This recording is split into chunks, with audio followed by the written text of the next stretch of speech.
Are we? Ooh. There's no turning back now, Alex. Stop! No way! Stop! Don't go live. What's up, everybody? Pirates. It's what day? Thursday afternoon. Once again, quarantine got me all messed up. I keep forgetting the day it is. Got a great live show for y'all today. Got Jack and Alex on, and we got a special guest, one of the stars of Storage Wars New York. Mike, want to introduce yourself to everybody? Hey, what's going on, everybody? How you doing out there today? We're just locked down here in New York, you know. Nothing else going on, really. Same old thing. Yeah. What is it like in New York? Because as all of us in the whole world watch, it seems like New York has like the worst case of what's going on in our country. Yeah, no, it's terrible. It's disgusting over here, honestly. We can't do anything. I'm sure you guys are locked down too, no? Yeah. We are locked down to where we can't, like most things, normal fun stuff is not open, but like a bank, take out food, the grocery store, we could still do all that. Yeah. I think everything's open, but we're all just closing early. Oh, definitely the hours are affected, but like normally you can walk in and sit down at a restaurant, and right now, like say for instance, you can't. They'll take your takeout order, and you like either meet at the door or the register, and they're only letting one person in at a time. You know. Yeah. Same thing here. You're doing the same thing here. Mm-hmm. It's a ghost town, though. You know, everywhere. Because the news makes it sound like it's really bad in New York right now, like the case wise, and yeah, my brother's father-in-law actually passed away from it 2 days ago. So it's been a little crazy, yeah. Now, we know a lot of people that have gotten it. A friend of mine that works at the jail, he's got it. But, you know, it ranges, like they say, you know, severe to barely nothing at all. It's crazy. So as well, I'm going to presume, like, storage auctions in general are ceased there as well, right? Oh yeah, everything's done. Yeah. Speaking of which, I'm gonna bring up an issue with one of the online auctions at some point when this is all over, because I bought a room, went down, cleaned out about half of it, really good stuff. I think it was the one I sent you some pictures of with the speakers and stuff in it. And you know, they put us on lockdown, so I couldn't go back the next day to finish it up. And next thing you know, they banned me from the site. They locked my account. They said, and the manager of the facility called them up talking about, you know, oh, well, he cherry picked the room and left everything. He, you know, took what he wanted and then left. I said, no. I said, the whole city went on lockdown. What do you expect me to do? I can't come back. Wow. So was there good stuff left in there? Yeah. There was a lot of good stuff left. A lot of good stuff. Wow. That's the storage treasures. They give like no leeway, really. They like. As far as extra time goes, but that's kind of lame that they didn't ask if you're coming back or anything of that nature. Well, you know, I'm sure around you guys, I don't know if that's what they do, but I like to rent a lot of the rooms too. If I'm going to keep the stuff for a while, you know, I'll pay for the month or whatever. But for some reason, this facility, which I bought from before, wouldn't let me do it because I bought it through Storage Treasures, which was weird. I didn't get it. Oh, that same facility would normally let you just rent the unit back? Yeah, exactly. Wow. That's kind of where we're at, but where we're at, we gotta I'll just rent a different unit at the same facility and just move it all over there. But sometimes it's hard. Yeah, I tried that too. They wouldn't do it. You just have somebody come in earlier in the day that's not with you in the same car and be like, "Can I rent a unit?" And then you just vicariously show up right afterwards and get your unit. Hey, out there where you're at, when you guys buy, you guys got what? You guys go upwards. You guys are going up, huh? Oh, here we got the big flat facilities out there. You guys probably got 10 floors, 15 floors. It just, man. Yeah, there's never, it's very, very rare that you get an outside room. Very rare. And it sucks. I mean, you can go upstate a little bit and get a lot of those. But like in the 5 boroughs, forget it. You can't do it. There's no way. It's kind of like that out here, but it's a little bit of both. But where I moved from out here, it was everything outside. There's hardly anything inside. Now it's like, it's a little different for me. But Mike and Jack, you guys been doing it out here. You guys both know that. Yeah. Well, I think a lot of facilities are starting to go towards facility. I think when storages were first built, before it became super popular, they just figured flat land. But now as businessmen, I think they're starting to see they need to build upward because they fill up no matter how many spaces they are. Because some of our public storages are either flattening out some facilities and starting again, or they're taking open lawn and turning it into upwards. Yeah. Yeah, there's not much room down here for much of anything, I'll be honest. A lot of little units, I know. I know there's been some funny stuff going on in Storage Traders because I was on Facebook in one of our storage auction groups and somebody said they bought a unit, and after they bought it, they went and paid for it, opened the unit, took a little bit of stuff, and came back the next day, and the manager had told them that they allowed the owner of the unit to pay for the unit afterwards and let him have the unit. That's crazy. Yeah. Whoa. That's crazy. Even though they had told him that they didn't want them to win the unit in the first, something weird like that. It was all in the Facebook group, but I think it has something to do with the government ceasing foreclosures for anybody during this quarantine. Yeah, that makes sense. Actually, that makes sense. That's crazy. Yeah, but that's crazy though. Honestly. But once you buy it, That's yours. Ain't nothing they can do. We can't touch that again. That's legally your stuff. That's true. What is the prices like out there on your average 5x5 and your average 10x30 for a good one? Well, it depends. If I'm bidding on it and they see me and they recognize me from the show, forget it. That's what I was talking to you about. It's almost like, here comes Mike. Let's run him up. Let's jack up the price. Especially a lot of the new people, they think, it's like TV. Let's run up the price. Yeah. So it's stupid. It's almost like I have to go in disguise to a lot of these places. That's the only time I really get recognized is at the facilities, it's been so long now from the show, but it's still, it depends, it's like you guys out there. If something good, it's going to go crazy. If it's not, same old stuff. We deal with it just from even being on YouTube. A lot of people don't like that we do YouTube. They feel like we ruin the business, bringing more people in, et cetera, et cetera. And I don't know if Jack experiences it, but me and Alex get it a lot. I'm not as famous What I as know you we guys. do? It's not about the pay, it's just you're nicer. Aziz doesn't give me any love no matter how nice I am to him. Aziz don't give anybody love. No one. No one. Aziz will outbid his family member. Do you guys team up a lot? Sometimes. Yes, sometimes. Subject. It's a very, very touchy subject. That's a sore subject right now because we teamed up right before the quarantine, and it was a great unit, but it was a little controversial because some of us weren't happy we teamed up. Me. We're all different sellers, and we're all different. We do things different in our own ways. Like me, I've been lately staying up all night, and these guys be up early. My phone is ding, ding, ding. I'm like, come on, man. I've been up all night on eBay. Go to sleep. Yeah. Give me at least till 10, but no, it's all right. I don't mind. No, wake up, 40 text messages. That's crazy. What is your forms of how you resell your storages out there? What do you use the most? The flea market? Again, it's so super competitive. Like everybody, we got stuff to give to certain people we know.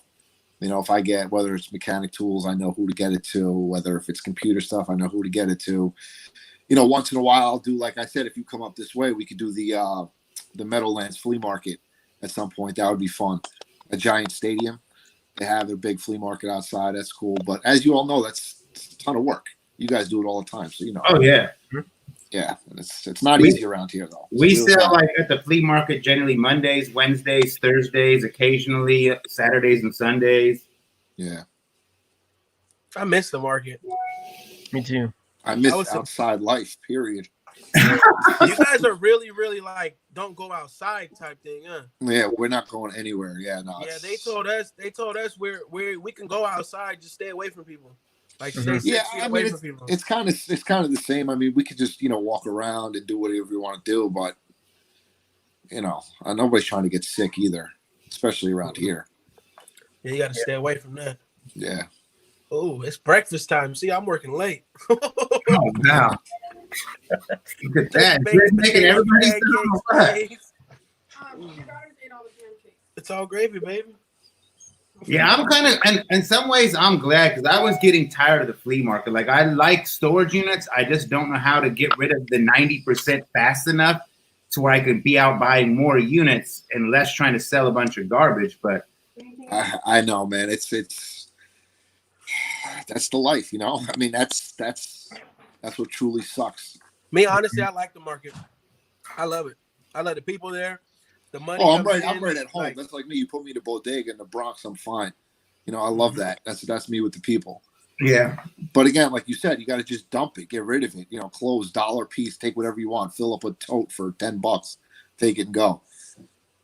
Mm-hmm. You know, that's just how it is. You guys I like what Mike started doing towards the end of it. Pirate, he would just take a load and drop it off and just leave. Next time you see the guy, he'll give you a little cash for whatever you dropped him off. That's like, that's ideal right there. Oh, I've been actually trying to work Harry and Lloyd into a system. That's what I call the guys that clean up for us, Harry and Lloyd, where they just come to the storage unit and take everything, and I never have to go to the market. I would like to them just, you know, take everything and will give me some money, and I'll focus on what I put on the internet. But I feel like we lose out on better units every day. We're there for that $500, $600, $700, $800, even $1,000 at the market. Could be missing out on 10, 20 grand on the next big unit. Yeah, no, you're right. You're right. I had a lot of people like that too. Like, you know, I would call up these guys that religiously did the flea markets, and I would take what I wanted, call them up, like, yo, I got all this stuff left over, come take it and sell it. You know, and I wouldn't even take money for it half the time. I would just be like, get out of here, take it and go. You know, they saved me the headache cleaning it out. What was that saying, like you said? When we go through the units, we're looking for what that like 90% of the units garbage. You gotta look for that 10% that would cover everything. I believe that only 5 to 10% is usually what we would put on the internet on average. But if you were to squeeze it out and start utilizing more platforms, I'm sure you can get another 10, 20% out of the storage unit. But you get more in that little percent than you'll ever get in that big percent that takes a long time to sell, or you have to throw away. Like, it's just pointless. Time is money. Oh yeah, time is money, man. Dang, I'm glowing on here. I just noticed that. I got your blood looking all makeup up. That ring light. It's the light, baby. On your average day, you don't. I know me personally. I usually, when I'm running YouTube and eBay, storage business full time, I don't have time to list, so my eBay stuff piles up. Oh yeah. You're not doing that. So, and I'd rather spend 10 hours on eBay than 10 hours at the flea market. 10 hours on eBay to me is like $3,000-$4,000 worth of listings in the long run, versus you're never getting 3 to 4 at the flea market unless you're selling gold and silver, which you don't need to be there anyway. Yeah, no, you're true. Dang. That's like when we were doing the show, right? So, you know, obviously behind the scenes stuff, like they would only show like such a clip of everything I did when I was there. Like I would buy like 6 rooms a day, and it would show like 1, and they'd be like, all right, let's go dump it out, go through the stuff quick. And then they'd walk away after they film what they want. Now I'm stuck with all this stuff. and then you're filming the next day, and you're constantly filming, so you have no time to go back. Like during that show, and actually, even though they paid me to do it, I lost more money than anything because I was using my own money to buy this stuff. Then I had to leave a lot of stuff behind because I didn't have time to clean it out, throw a lot of stuff away. You know, it was chaos, man. Dang, they must have had a garbage budget. You got to pay for your own stuff. Oh my God, yeah. Oh my God. You know, so all those people talk about, oh, they come clean out the room for you and they do this. No, they don't do any of that. They don't care. They don't care. You know? Oh, yeah. Me, I would have told them, you got to wait. I'm stacking this right. I'm moving. I ain't digging through nothing fast. You don't get that. You don't get that choice. Yeah, they don't give you that choice, man. That's you're under contract. You do what they say once you're under contract. You know? Yeah, man. I mean, they broke it down to like 3 seasons, which technically it wasn't 3 seasons. It was 26 episodes. But that 26 episodes took us like a damn near almost a year and a half to film all that. Wow. It was crazy. Yeah, it was crazy. It was insane. How many seasons was it running? They broke it down into technically 3, but each season was supposed to be, I think, 12. I don't know. You know what? Honestly, I don't even remember. It was so long ago. But technically, yeah, there's 3 seasons out there. And you know what it is? It's reality. I ain't gonna lie to you. I haven't watched really much of that one. Don't even watch it. I can't even watch it. My kids go to watch it, and I'm like, turn that off. I don't want to hear myself on TV. Oh, it took me a while to hear myself on YouTube. That's how it is when it comes to YouTube. Well, you know what it was too? It's because they you know, look, be honest, everybody knows reality TV isn't real. It is to a point, but it's not really real. So they would make me say and do dumb things that I normally don't do. So when I went back and watched it, I'm like, this is just terrible. Yeah. This is terrible.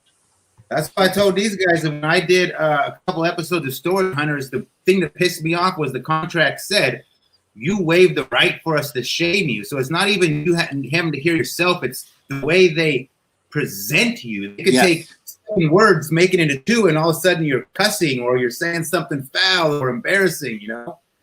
Yeah. It's scary. So what did your character? What were you? The tough guy? The quote, the hustler, the money maker, the hustler. Yeah. I mean, listen, don't get me wrong. I had fun doing it. They were gonna go for like a season 4, I guess. But I kind of told them I was done. I was like, yo, I'm out, man. You guys gotta, if you want to do like another season, it's gonna cost a lot of money because I missed so. You're talking about you're filming all day, every day from, just crazy. Just didn't stop. So would you? So with that being said, if they were to do it again, you wouldn't do it. It'd have to be the right situation. It would definitely have to be the right situation this time. Yeah, make them like they pay for Barry's lockers, right? Yeah. I don't know if they did. Oh yeah, they did. 100% they did. I'll let it all out right now. I got nothing to hide. What are you gonna do? They're gonna sue me now. It's been we're gonna tell all 10 years. I was supposed to do a crossover episode with Barry. Actually, he was gonna be walking down like Fifth Ave in Manhattan, and we were gonna cross each other or something. But that didn't really pan out too well. But that's cool. Yeah. I think our YouTube channel is the rawest you're gonna get of seeing the actual business. That's what I've been telling him because I've talked about this with him, and I've been trying to convince him to start a channel with what he buys in New York. Because also, I don't think many people are showing many units in New York. I don't know how many people are on YouTube are actually in the New York area showing this on YouTube. But is there really anyone? I don't know. I saw that. There's some guy that does a bunch of videos too. He does a lot of things, not just auctions, but like fishing and stuff like that. And he came up here and supposedly he spent like $15,000. That was Lunkers, I think. Yeah, Lunkers. Yes. Yeah, he came up here. I think Tucker will randomly go to New York because he's in New Jersey, which is not too far away. Yeah, no, it's right there. Yeah, but it is. Sure. Tell us what your best storage unit was. Describe your best storage unit, your best find, whatever it was. Oh man, that's a tough one. I mean, the best one I probably think is because I had 2 stores at one time where I was doing the show. It was crazy. Someone mentioned in the comments yesterday on a quick update. They asked if you still had a store. Yeah, I did, and so we were just trying to buy clothes. Like we were like buy everything, whatever. So I bought a $125 room, bunch of clothes, garbage bags. You know how it is. And there was some books, and I don't really look at books, toss them. But I found one signed by F. Scott Fitzgerald, which was pretty cool. It was inscribed. It was The Beautiful and the Damned. I sold it for like $5,000 for a $125 room. So that was like, to me, don't get me wrong, I found a lot of stuff that I consider good, but that was probably like the kind of rarest, if you want to say it. Finding something signed by him, that was pretty cool. That sounds tight. How'd you do you think you got the best money for that, or did you find out later it was worth more? Well, supposedly, if I would have had the dust jacket for it, it would have been worth like $75,000. Oh wow! Yeah, but obviously, that's always a bummer. I cost myself like $72,000 at the end of last year waiting to try to sell something. That wasn't very fun. No, told you. I told you. I had some paintings and I had an offer, and I was like, if these ones that sell at Christie's next week go for what they're asking, mine are going to go up. So I'm thinking, cool, my $86,000 offer is going to turn into $150,000. I ended up with $22,000 instead of 86. Well, I can tell you, rubbing your hands like, oh, the one room that I missed out on the biggest during the show was when Joe P found that room full of art. And I was the underbidder. I think I was at like $4,500. He won it for $5,000, and that was 100% legit. It was the guy that designed the logo for the World Cup that year or something like that. He got it all appraised. It was like $150,000. I was killing myself for that one after he won that, and then he wholesaled it to a company down in Atlanta. They bought the whole thing for like $85,000 or something like that. Oh man, Yeah, that would eat me alive. I've made a few mistakes in my career. Like I sold a Salvador Dali once for 200. I've done a few things that I don't even want to know what happened. Oh, please. I've screwed myself many times. You know that. And then that's what you were talking about. Like your eBay pile gets stopped because everything you see, I'm going to hold on to this. I'm going to check it out later. I'll check it out later. Next thing you know, you're going to take 4 years to check out what you have later. And it's just sitting there. It's tough, man. Yeah. Have you been doing a lot of internet selling during this quarantine or? Not much, man. I got like those, bought those couple of rooms before the quarantine. I got those like, I sent you the picture of it, those 5,000 or 20,000 chore charts, whatever the hell they are. Brand new stuff. I got them in a box. But there's thousands and thousands of them for the refrigerator for the kids. Yeah. Like, write their chores on it. I wanted for like $300. I was like, give it to me. Who cares? Start at Amazon with those. Amazon, yeah. Yeah. I just noticed your backdrop and you would make a good thumbnail with them cases you got over your right shoulder there. Which one? I'm always paying attention to the background, you know. What do I got in the background over there? Looks like a gun case right there. Oh, yeah, hanging on the wall. Well, you got to be ready up here, man. People looting the houses and stuff. You never know. Oh, yeah.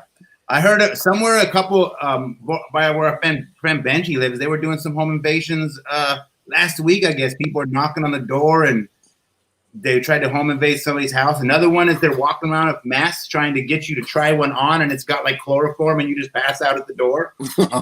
Yeah. Someone knocked on my door the other day, 2 guys, and they said, we're cleaning carpets and sanitizing houses. I'm like, nah, bro, I'm good. I just started being rude. I don't want it. Don't care. I don't even know why you're here. I told you on the doorbell, I don't want to get out of here. And they looked, it was like, oh, it's a bit, no, bye. I had to get rude to them. It's like, don't come back here. I had to point out, look, you see all them 4 cameras? Yeah, you're on camera. Bye. Get up out of here. Yeah. They got kind of scared. I mean, I tell you right now, it is a great time to rob somebody. Everybody's got masks on. You'll never know where it's coming from. Yeah, that's the one part that worries me. Not really as much as this virus and everything, but what's going to happen with society? Like if we go into martial law or something crazy like that, are we just allowed to shoot people and knock at our door, or what happens? You know, because I'm not going to trust anybody once we go into martial law. Nobody. Like New York yesterday, we had I think 800 deaths yesterday. It was the highest so far, but they're starting to say it's like starting to come down. But I don't know. There's something like 120,000 people in New York have it. It's insane. Who knows? But my whole thing, like you're saying, is after the fact, how do you get back to normal? I don't think there is normal after this. What do you do? Yeah. You know, I don't know. There is no normal. Exactly. And that's what I think is over being looked. What's going to happen with everything? I mean, who knows when storage businesses will be allowed to go back, how long this offset of foreclosures. There's so much to speculate right now. Yeah, exactly. I'm glad I'm self-employed. I ain't got to go nowhere else. There's always going to be people that might even bring more people to the markets and to secondhand stuff because of the fact that they don't got money to buy the new stuff now. Yeah, that's true. I hate to say it, but it might up our business a little bit. Yeah. My fear is the opposite. My fear is that people as a society, are no longer going to want to be in contact with people. They're going to be, it takes 64 days to form a habit psychologically. By the time this is over, people are going to forever be embedded to stay 6 feet away from people. They're not going to want to touch something that came out of the next person's hand. I feel like it's going to hurt the flea market in the long run. Well, that's what they were saying about living in New York City. It's going to become the cheapest it's ever been, because people are going to be afraid to go down there. Somebody just wrote, this is just like 9/11. I tweeted out the other day. I said, everybody wanted to be a New Yorker during 9/11, and now they treat us like a third world country. Nobody wants to come over here. No, I'm good. I'm going to stay away. I was supposed to be out that way. I was supposed to be out that way this week for the Jeebus' wedding, but I was supposed to be in Virginia, which is close to D.C. No, I was going to go to Atlantic City first. I was supposed to wake up there this morning. Nope. None of that. I go to Atlantic City a lot. How is it? It's good. It's good. We were looking to look kind of run down to me. I was like, no, we stay at the Borgata. The casino's pretty good. Okay. Pretty good No, for next time. You like to do a lot of fishing, don't you, Mike? Isn't that one thing I've seen you do a lot on Instagram? I try. I try, but 4 kids. It's got time for that. Yep. Yeah. We all pretty much have 4 kids, I think. Jack, you have 4 or 5? I got 5. Yeah, Jack's got his feet. Yeah, I got the high score right now. Man. What's the oldest? The oldest is 25. He's already married out. Okay, So- so yeah, mine's 20. Yeah, so Uh-huh. Dang, you guys got old kids. My oldest is only 13. I go from 20 to 5 is the youngest. 6. Rather. Oh, Wow. that's Takes too another No, over. you know what? That's actually kind of good. You can tell the 20-year-old here, watch your sibling. Yeah. Are they my letting 13-year-old? My 13-year-old's transitioning to the fact that I could be like, take your sisters, go to the living room. I'll talk to you guys later. She'll hurt them up, take them to the living room, put on some spirit toys, and see you guys in an hour or two. Yeah. Are you guys allowed to do stuff like go fishing and stuff still? Because around here, there's I know a lot of people who are doing stuff like fishing because it's kind of isolated and stuff like that. Well, they closed like all the state parks and everything like that. No boats are in the water yet because it's still kind of early. The one thing I've seen a lot of people in the suburbs is golfing. Golf, the courses are still open. So Well, ours are bare. There ain't nobody at a golf course around here. yeah, that's all they're doing up here. You got all those Wall Street guys from the city. They're up here playing golf. You know, Maybe it's just because they got special privileges because they're Wall Street guys. possibly.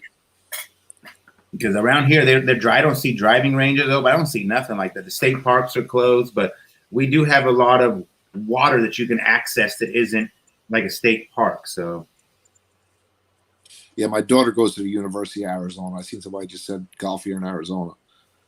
They canceled school for the year though, obviously. college too. Yeah. Yeah, I think Jack, your daughter had to come home from college too, right? Yeah. Yep, she's home.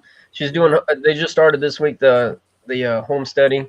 You know, with the college. The college got that all implemented, but we're paying them money. You know, we're paying. They give us the housing money back, but we're still paying for college. It's not quite the same, but it's part of what. Does the air seem cleaner? Yeah, hell yeah, it does. Yeah. Yes. I know. You can see the whole New York City skyline. Yeah, that's crazy. They said that it's like the whatever it is healing itself from the less pollution. I'm like, The water, everything. wow. They should do that. You know what? They should do that once a year. There was stop for a month. Let's let this world. I love it, man. Reform itself and. Well, that's what I said. I said, how do you know this wasn't Mother Nature saying, well, hold on a second, I'm the one in charge. Everybody go home and check yourself for a minute. Yeah. Man. Brian Oakes wants to know if you're making any internet locker buys. Some, you know what's crazy? There's so many of them around here that have switched to only online. It's like rare now to find ones that are not online. It kind of sucks, actually. Yeah, this could send more people towards that because the contact thing, once again, it's hard to say. Yeah. But I do agree. We should make this like every year now in March. We just take off March. I think this should be like a new trend, like because shut down the country for a month. Just it's like a computer. If you leave your computer running forever and you don't turn it off, the hard drive or the computer itself doesn't rest. It needs to take a break. We as humans never do this. We will work till we die. Like unless we're like billionaires and we don't got it, but we will just keep going. This forces us. Billionaires, they got people working for them. Like, well, yeah, but who stops and smells the roses? Right now, we're being forced to smell the roses, and that is such a blessing beyond belief in a way. And now you're right. You're absolutely right. Well put, Mike. Well put. We should vote. How can we get Congress to vote on that? The march is just off for the rest of life. I don't know. Are we running for something here? Are you officially putting your? I'll go at it right now for president. I ain't tripping. That's a good platform. I might not win, but so what? Mike 2020. No, Yeah. 2024. 2024. Yeah, maybe. I'm trying. We got to go now. I have no time like the present.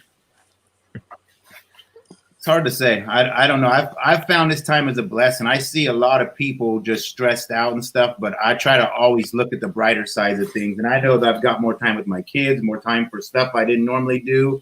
The kids are happier. It seems it's weird, but they're stuck in the house, irritated. But they're also. It just seems. I don't know. They're getting closer to kids. They get closer during this time when they're not killing each other. I know they're also happy that they don't got to be in school the last semester or quarter, you know? Mm-hmm. Yeah. Man. Some of them, the seniors, they get gypped because they're losing the prom and the graduation ceremonies. It's kind of a bummer. Yeah, they're losing it all. Yeah, it sucks. Mm-hmm. Can't All get the it back. all the sports, you know. Yeah. Hey, my daughter just tried out for the soccer team too, and I think she made it. They sent the letter saying sorry, but since it's canceled, thank you for. I'm like, no, she. Oh, at school she did? Yeah, she made it, but now she's just at home eating her life away. Your oldest? Yeah, my oldest. The reason we told her because we had them all in dance, and they were doing that for like 2 years, and then boom, that kind of stopped, and then now she was trying to do the soccer thing, and she kind of needed to get out there and, you know what I mean, get some blood flowing and exercise a little bit, but all that came to a screeching halt. I'm not ready to do any graffiti or tagging in my backyard, but that sounds funny though. That'd be nice. How's your backyard coming, Alex? Yeah, you know what? Forgive both you guys for what you guys said about my backyard. You know what? That is not right. I'm about to take them grass rolls back to the guy I bought it from the parking lot and tell him his money back. Now, you know what happened is I went to Home Depot and kind of is really what they had left. And the guy said he was like, it should catch as long as you nutrient or whatever and keep it watered every 3 times a day. And he was like, you got to keep it moist. Yeah, it's catching though. It started. You can tell I put some Miracle Grow and all that stuff, and then I went to Home Depot earlier and bought like 30 bags of mulch. I'm about to throw it all around and put my little. I'm trying to get it ready for Easter, even though we're gonna be in the house. My wife's still gonna put little dresses on the girls and make them pretty, and we gotta make baskets and we gotta let them find eggs and all that. You know, I mean, I ain't gonna stop because of that. If I was in the house, I'll do the same thing. So we got a backyard. Might as well make the best of it. I don't want to gyp them out of it Easter. Yeah. Every year too. We did that today. We went shopping for the children, got everybody their basket thing and stuff like that. But it's kind of, I've been saying that every time I go to the store and stuff because I already didn't even realize it was St. Patrick's Day because this quarantine had just kind of slipped, and it's almost like ruining holidays or something, you know? Birthdays and everything. Yeah. I feel bad for people with birthdays in March. That worked perfect. Yeah, so I mean, it's he said you went like this, bro. This is what you were doing. I was trying to block it out, but whatever. So who cares? It's way up, but well, it'll be all right. You know, it's crazy. I found the other day I was cleaning out a bunch of my stuff, and I found an old GoPro from when I did the show, and it's got like all this. I had no idea I even had it. It has all this crazy like behind the scenes stuff.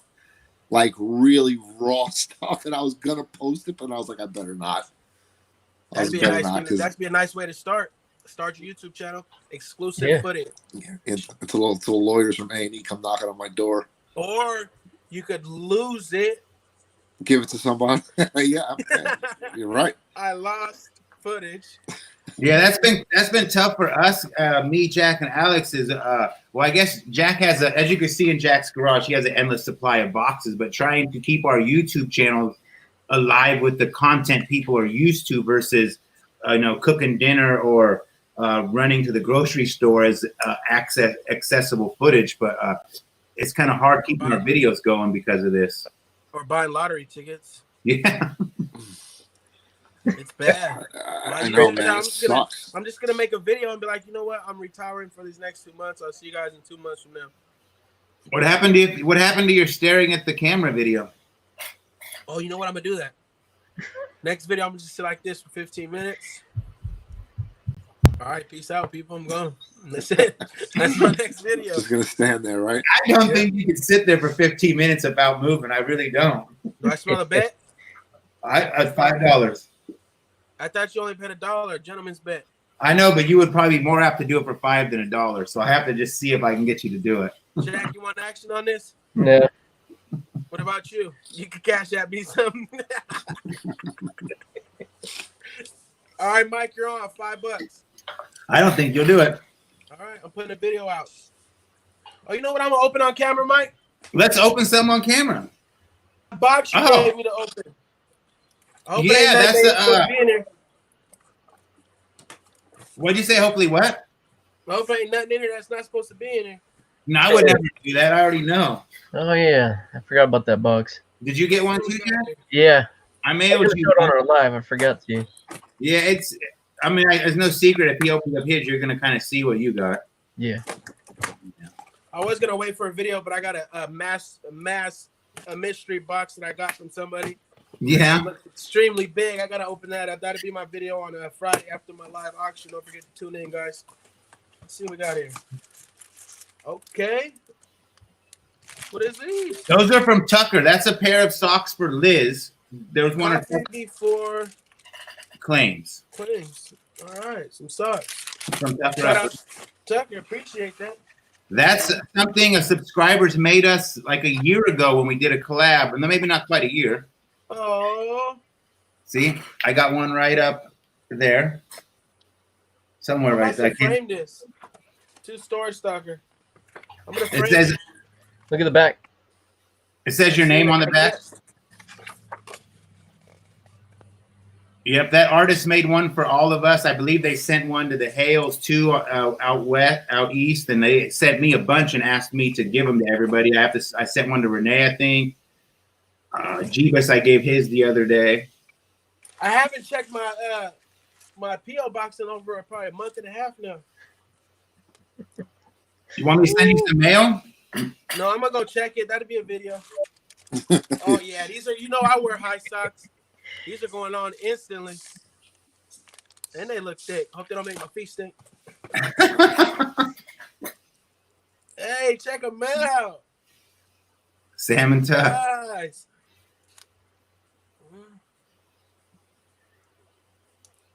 What?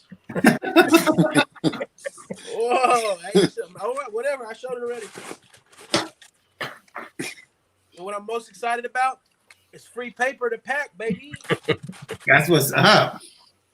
I'm out of paper. I'm out of boxes. I've been going crazy on eBay. Yeah, me too. I sold $1,000 on eBay. Did they pay? Oh, they paid right away. Nice. Would you sell the painting? Yeah, for $1,000 on eBay. I got a bunch of paintings, man. I need you to look at. I don't want to just sell them. I need to look at them. I got at least 40 paintings. Some of them look official too. I think I've seen some, but yeah, you should invite me over one of these days. You know, it's not like we're doing nothing else. Got to get a hazmat suit. I got my own Lysol. You can see it right there. Yeah, you can't go to this house. It's against the rules. You can't what? Right Can't go there. It's against the rules. It's against the rules. What did Uncle Mike say? Mike, what's Uncle Mike say? Uncle Michael? Yeah, what does he say about the rules? Uncle Michael don't say that about the rules. It was Kelly, the lady I gave the unit back to. She made that up. If you obey all the rules, you miss all the fun. Obey all the rules, you miss all the fun. Yeah, that's our motto. Like, I don't know if we have enough alcohol, we're gonna kill the germs, so it's gonna be all right, right? We drink. We're gonna also kill your liver. Well, like Uncle Michael, what Uncle Michael does say is, I look awfully dumb sitting in the hospital dying of nothing, so I guess I'd rather die of liver poisoning than I would freaking corona. You ain't kidding. All right, I'm getting drunk tonight. Thanks for the words of encouragement. I got a bottle of vodka, like a big one, like this big.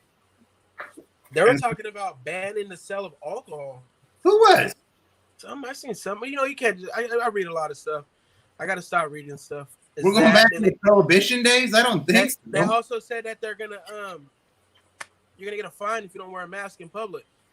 I was reading on that. It was like, I think that, I don't know what it was, Bay Area or something. If you don't wear a mask, you get like $1,000 fine. I heard that too. Wow. I'm just gonna grab my beard and fold it up and use it as a mask. Paper clip it to your nose and your nostrils. That'd be extremely nice. I know they closed all the gun stores in New Jersey. You know, they didn't label them essential. A lot of people flipped out about that, obviously. They closed them because here they're open. Yeah, no, they closed them. Interesting. They closed them, yeah. Not essential, but the fast food is essential. I guess so. Yeah. I know Costco is thinking about closing everything off in the store but food. Honestly, I think this is almost over. I'm gonna go ahead and say it. I don't know though, but You guys are probably at the peak of your guys' right now.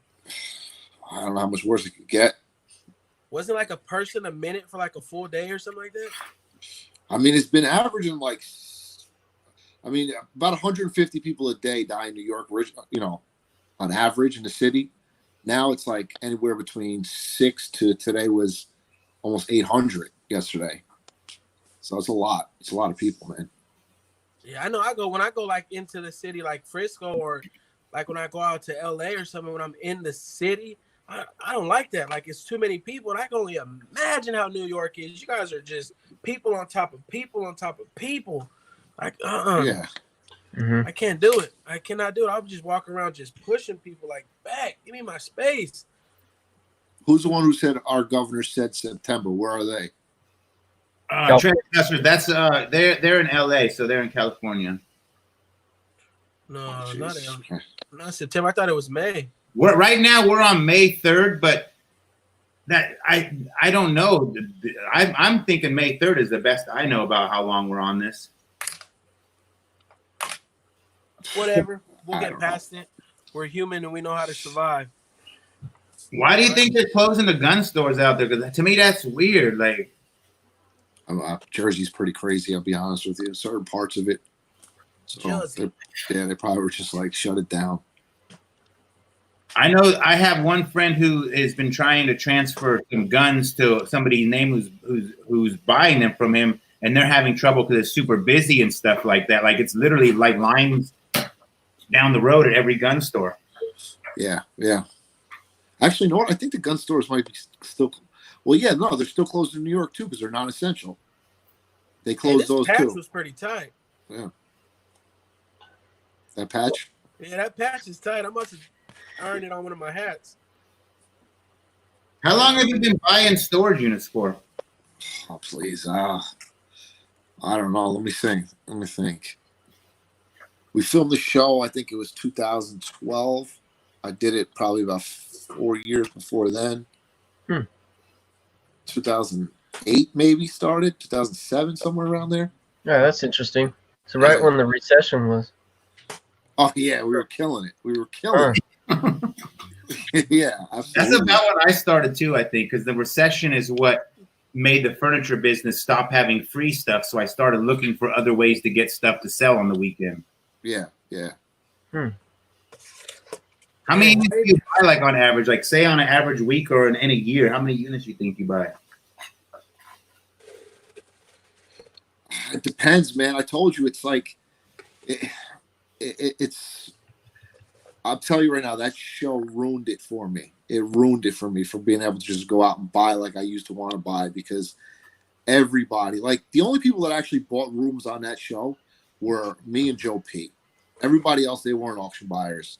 Okay, Chris and Tad, they live out in California now, actually too. They do amazing like reupholstery stuff and furniture and stuff like that. And then the girls, they never did that. They were just thrown in there. Eye candy. Yeah, I guess. Ain't nothing wrong with a little bit of eye candy. That's what I own Michael for. That's my eye candy. That's a song. Uncle Mike's your eye candy. Hey, it does work. Uncle Mike get out there and girls start coming talking and buying stuff. Hey, sweetie, coming in. I'm like, okay, Uncle Mike, bring him in then. Herd him in. Spend some money. You do this by yourself, or you got employees, or what's up with that? No, I got people that help. Yeah, I got people that always help. But nobody ever wants you to help move all the big stuff. You probably get way more for certain things out there than we do. New York, I mean, everybody wants a deal everywhere, but New Yorkers are tough, man. They're cheap. It's bad. There's a lot of cheap people. But like I was saying, when he bought that room with the $7,000 room with all that stuff, and I said that stuff would have sold out here. Like, forget it.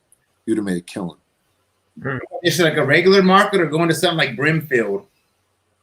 Have you ever been to Brimfield? No, I just always hear these stories of Brimfield. Dude, I've been up there. I went there twice, and it is insane. I'm talking about antiques and stuff for miles. These people are living in tents. They're staying there all weekend. It's crazy. It's like Woodstock, and they're just selling everything. So you're saying as a reseller, before we die, we have to visit it. Absolutely, yeah. Matthew, you know Matthew, Alex, and he's good friends of Blue Bus Dave too somehow. But they have told. I've heard a few things from them about that flea market. Like Matthew's tried to get me to go there with just a backpack. See, someone just said Blue Bus Dave goes there all the time. That's when Matthew went there. I think he went with Blue Bus Dave, but he said you can go there with a backpack and make like 20 grand if you got the right stuff because the customer base is saying that. That's like, also too, like they have the Brooklyn flea market. If you like going to Brooklyn, which I hate because it's terrible, you can make a ton of money with that stuff. We got some advice for you so people won't see you at the auctions and want to bid. Yeah, I saw a girl full beard and wear glasses. The problem is too, you know what it is? It's a lot of the auctioneers too. They know me, so it's like when I go there, they like to make a spectacle of it, and I'm like, dude, that was like 7 years ago, man. Give it up. Like, leave me alone. And they just like to make a big deal about it and they bring attention to it. So it's you like, sound like that was something that you really regret doing. Dude, I'm telling you, I do. I honestly do. It was fun for a while. But financially, was it worth it? Did they pay you well, or? I mean, I got about 4,600 episode. That's good. But you're buying everything with your own money. So, I was getting episodes of Storage Hunters, and I think we were getting like 500 episode as like new people to the show. Yeah. So I'd have been happy if I did some 4,600. I would give me all the episodes you want. No, but you know what it was though. So it's like me and Joe P. We were the only ones on the show alone, right? So we were going up against Chris and Tad, Courtney and Candy. So they were getting paid double because there was 2 buyers. You get what I mean? So it's like we're going up against them. We have 4,600. They're getting paid double. So it's like we're getting screwed every time. There was days I spent $6 grand. Like I didn't make any money. It's crazy. Were you buying more because you wanted to film it, or were you buying your normal process throughout the show? There was a lot of pressure to buy too, because the producers are like, buy. You got to do this. You got to do that.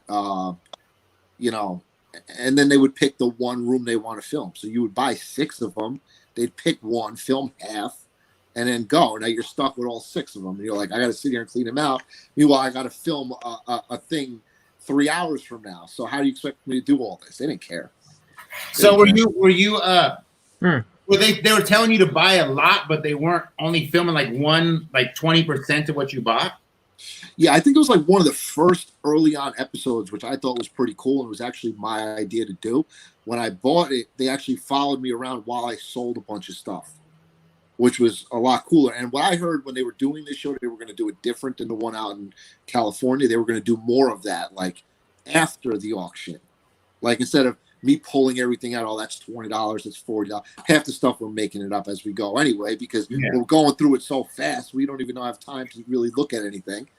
And so they told me before we started, we're going to do more of like the back end stuff, like what it takes to really do this. And of course, they lied. Oh man, that'd be so funny when I watch it. Yeah, this right here, this Gatorade bottle, that's going for about $80. I'm like, oh, please. That's rare. Every now and then you'll see them find something good, but the prices are crazy. I say all the time, I'm like, you know what? I wish they could sell my stuff for me. Come on. Come grab this $20 item and turn it into $500. I want to see that.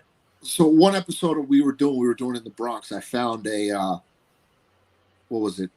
It was a construction room or whatever, but there was a remote control boat in there, right?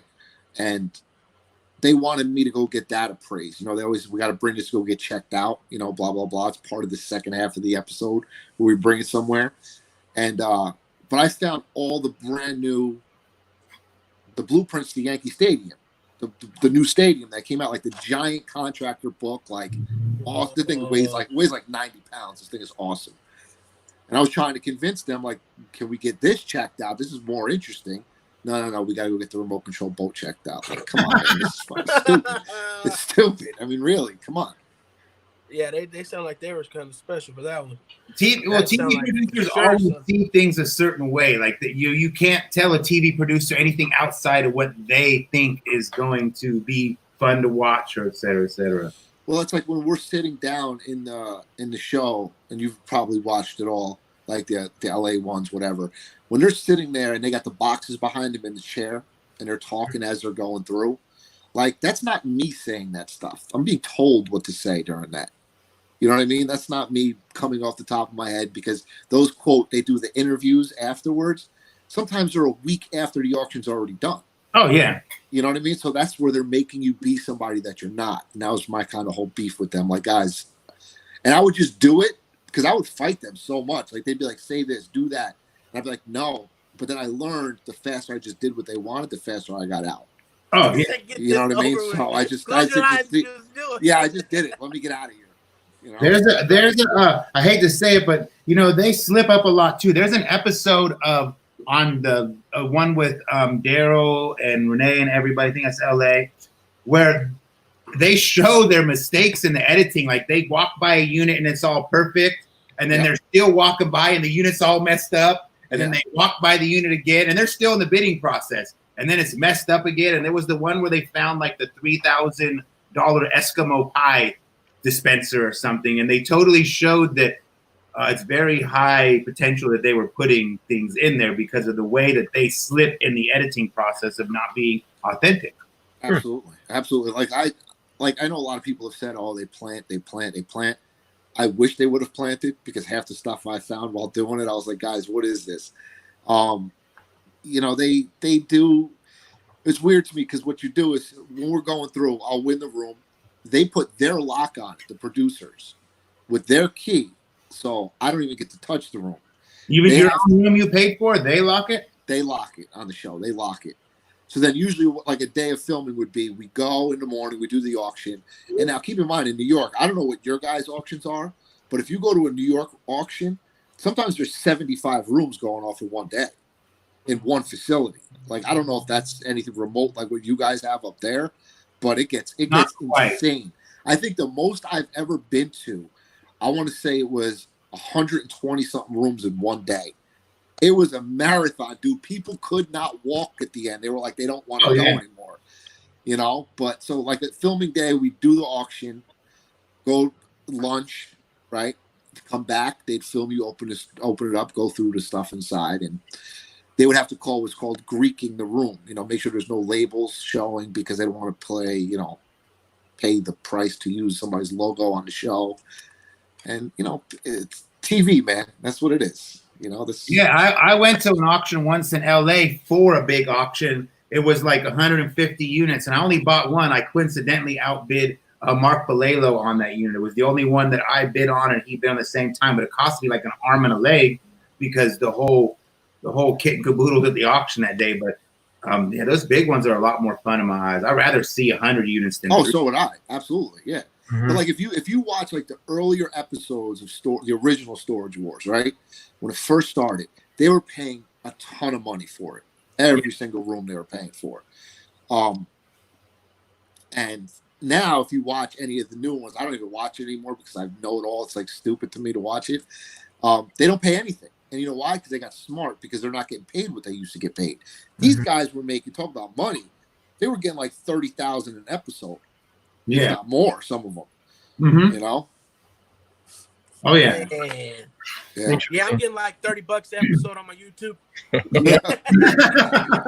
What's funny is you talk about Daryl. He actually blocked me on Twitter because I went at it with him. He because when our show first premiered, he was tweeting at me like, "Oh, what was your ratings?" I was like, "Dude, I don't know. I don't even know what I'm doing here. Like, I ended up on this show. I really don't even know how I ended up here."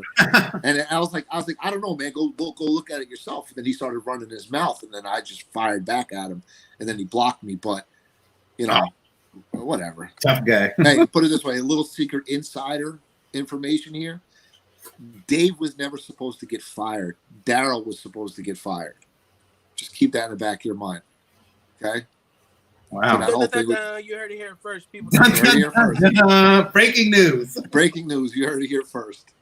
Since we're on this topic, somebody did ask, did you guys really hate each other?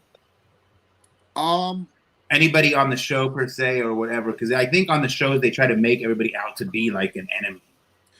Well, I'll be honest with you. Like, I don't know if you've seen the episodes when they brought Big Steve on. That big guy who was like 6'8" or whatever the hell he was. He was on the show. Like, Amazing. I really got into fist fights with him because the producers brought him on the show specifically to entice everybody and get to, like, you know, and we're filming it all day. It's hot. It's August. You're they love physical fights on. They love it. They love it. They love it. And, you know, like, yeah, at first we were kind of all friendly, but then you're working with these people all day, and like you start to take it personal. So you know, there's like a hate relationship there, but whatever. Nothing, not really holding any. You know what I just realized by you guys talking about that? I got some footage of 2 grown men fighting at public storage, like fist fight, punching each other. Yeah, I'm gonna. You know what? Yeah, okay. There goes another video. There goes another video. It's crazy though because the footage I got of them, I thought I erased it, but I had downloaded. Well, my wife downloaded an app on the phone that randomly took clips out and put music to it. So it deleted I deleted the original one, but the app took it out. So they're fighting. But like the app put little music to it. It's kind of funny, but I'm you know what? I'm gonna release that. Oh yeah, they're gonna be mad. So when they brought him on the show, he was how long has the 2 Mikes known each other? Yeah, Mike and Mike. Yeah, we've never physically met, but we met on Instagram like several years ago. I don't know. Yeah. About that, sure. Shit. At least 5 years or so. Yeah, absolutely. Hey, Mikey. So like the guy Steve they brought on the show, he was supposed to be the big guy. You know, he actually owns the Aqueduct Flea Market in Brooklyn. So it's a big place, like, but that's like bottom of the barrel flea market, like where you want to go, just dump stuff on the ground. Leave it there.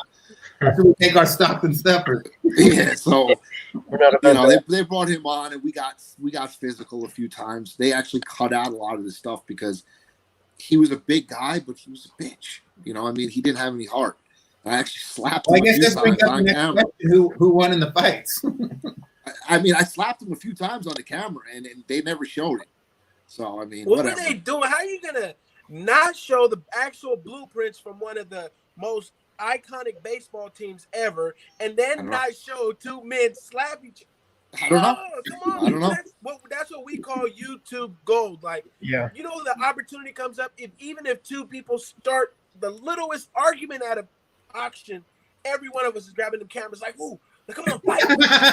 We're gonna make some money out this." But no, they don't ever get to that point. And like, it sounds like the people to that show, like they lost it. They didn't know what they were doing. I saw somebody commented here. Yeah, truth be told, that the storage wars complicated the business. Absolutely, it complicated the business because I was doing it before the show came out too. It killed it. It got to the point where it was so crazy when it was at the peak when the show first came out. That's when rooms started going from your $25 room. Next thing you know, it was $500. You know, everybody. So it was insane. Because, well, the TV, for the lack of better words, glorifies everything. There's a lot of, it's just like YouTube does the same thing. There's a lot of us YouTubers who show the actual business, and there's a lot of YouTubers who are out there for the show. Every single video is either a safe or gold, and it's physically impossible to find a safe in every storage unit. I've been buying thousands of storage units. You don't find a safe in every video, but some people glorify only the beauty of it, and that's kind of what Storage Wars did, as well as some YouTube as well, is they take the work out of it. They take the monotony, and they only show you like, oh, you're rich, you know. And then one time that we do find safes with something in it, it's fake. Oh yeah. Okay, I haven't found a safe in over 30 freaking clips that I put out, or 30 videos I put out. I finally find one, and you guys want to call it fake? No. If I've had one every day, then yeah. But come on, once every 2 months, it's not. It's real deal Holyfield, and I'm not gonna find a safe with like little things here and there. If I'm staging something, it's gonna be a safe packed to the rim with the bells and whistles on the inside. But yeah, man, it's crazy. Yeah, well, I have the safe with the 26 grand in it, and I can't count. This was before anybody even made a YouTube. This was before the TV shows ever came out. That video surfaced far before all of that, and I can't tell you how many times I've been told that was fake. I can't even tell you, even though I have video or receipts for everything I bought with the money and everything. People don't believe it that way. Yeah. I found like $400 in cash, and it's a video from 6-7 months ago. Just like yesterday, I got another. That's fake, and it's like, why would I fake finding $400? A little update: Mike Jack is the type of person when he finds a safe, he just puts it in his garage for 6 months and he saves it. We went to his house one time and did a live opening with safes, and we had money flying out of little tiny boxes like this big. It was ridiculous. That awesome. Right there, you couldn't make that up. That was crazy. It was a little lockbox, and I grabbed it with my hands and I like broke it open. Boop, money everywhere. I'm like $3,200, something like that. Old cash. Jack, you still spending that old cash, huh? I think I only have one more bill left. we was out to eat. It's like, oh, don't worry about it. I got it. He's pulling out old bills. For food. That's funny, man. That was cool. To start a channel, Mike? Oh, I don't know yet. I know you've been telling me for a while to do it. I don't know, man. I got to find the time. I got to find the time to do it. It's tough. If you always wanted to be yourself and not what they wanted you to do and stuff like that, YouTube's the place to be. Because I am right now, I'm like this, on the camera, off the camera. Like, this is who I am. And all I did was turn the camera on and start recording myself being me. People love it. Now, you seem like the type of guy where people would just love just to tune in and watch, raw and uncut. Yeah, it can get definitely raw, that's for sure. Slapping grown men and everything. Well, yeah, that happens at the auction too. I mean, I've seen that many times. I've almost gotten a few fights at the auction. I'm not that type of person, but the auctions is like worse than high school. It's like a bunch of, generally to me, it's like there's about like 70% of people are petty ass grown men who it's all about how big their eggplant is versus trying to run a business, and yeah, that's exactly what it is. It's about whose is bigger. That's all that is. It's insane. Come on. Yeah. And that's what the producers preyed on. That's what they did. They who's got the biggest one. Scores wants to know, how many days did you typically film to make one single episode? That's tough. I mean, because what we would do is like I said, we'd film the auction one day. Then whatever we had to go get appraised or checked out, that would be another day. Then we would do our interviews where we're sitting down talking about the auctions. That would be another day. So, I mean, it could take like a week to film one episode sometimes. Insane. Ooh, thank you. Danny wants to know, how did you get casted in this show? I was at an auction. I was just at a typical auction. I was out there just buying, and there was producers there, I guess, scouting out, and the guy gave me his number. Well, he asked for my number, actually, and this was like 6 months prior to me getting called. So I figured, all right, whatever. I gave this guy my number. I don't know who he was. Then they called me, and they're like, well, do you want to do the show? And I was like, I asked my wife, and she's like, go for it. So I went and did it. I'm telling you, I regret a little bit, though. I regret it. We opened a can of worms. I don't know. How many episodes did you do? Like, how many is one season? 8? They did. Well, when they first did the show, they only signed 6 episodes. Okay. Right? As like the pilot, and then they premiered it on like January 1st, New Year's Day, and it got like 5 million viewers the first episode. So then they signed 20 more episodes, so it was a total of 26. And then they 4,500. That ain't bad, man. But the first 6 was like $2,000 an episode, I think. Okay. And then the deal for the next 20 was 46 or 45 or something like that. I don't remember. And here's always the fun one. How'd they do you on taxes? Because they take the money out beforehand, right? Like a job? You could do either way. Okay. You could do it. So if you were billing it to a business, you could withhold it. You don't have to take it out, obviously.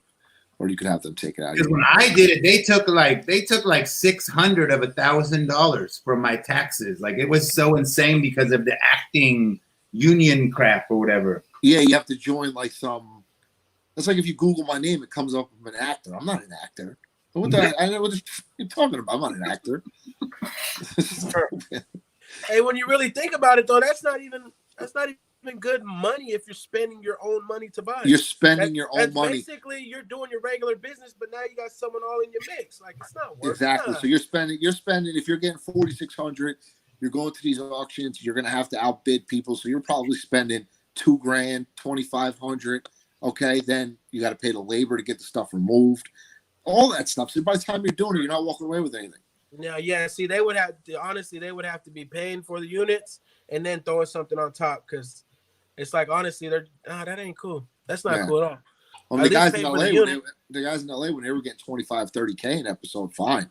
Oh yeah, I'll do that all day. Yeah, no problem. They were getting that, probably even more at the end, right? Yeah. I don't know. Hey, is everyone from the show like the same in person or no? Pretty much. Okay. Yeah, nobody really. Like the camera go off and then someone's like, "Oh my God, get away from me!" type. You almost need to be able to be yourself to be kind of in a show like that, because they're looking for that. They're looking for you to be that character, and if you try to not be yourself, it's hard to keep up. So you need to be like interesting and just unnatural.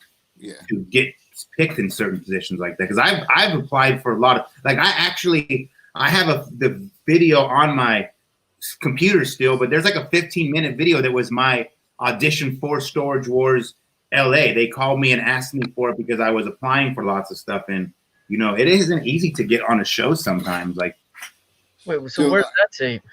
What? Where's that tape? You got to put another that video. Out. It's a video that I deleted when I did the whole 800 videos that I deleted, but it's on my computer. It's Scott. Scott and I was, at the time, he was my partner. He chickened out when we did Storage Hunters and quit the day before we went to LA to be part of Storage Hunters and backed out on me. But we did a actual Storage Wars interview as well too. Oh, I remember that video. You showed it to me. Like I'm in my little wolf hat and stuff. Yeah, your little yeah. I remember that. Yeah. Yeah, it was kind of boring. Don't release it. Yeah. Well, if I could do it all over again myself, I would do it in a heartbeat. I don't regret it. I now know how I would let things go, but I'm different than 10 years ago before all this stuff happened. I was shy. Like, you can see on some of the videos I released recently of old footage. Like, I would be like, yeah, we bought this storage unit for I was so shy, but now I wish they'd call me right now. They wouldn't be able to pick anybody else, because you would do good. You would do good on that show. I think if they put a camera in front of all of us right now, it'd be a show in itself. Like, well, yeah. Honestly, I was going to go out with a new one. It was going to be called Big Apple Bitters, and I was going to try to put my own together, like whether it be a YouTube channel or whatever. But again, I don't know if I ain't got the time for it, man. It's just too much.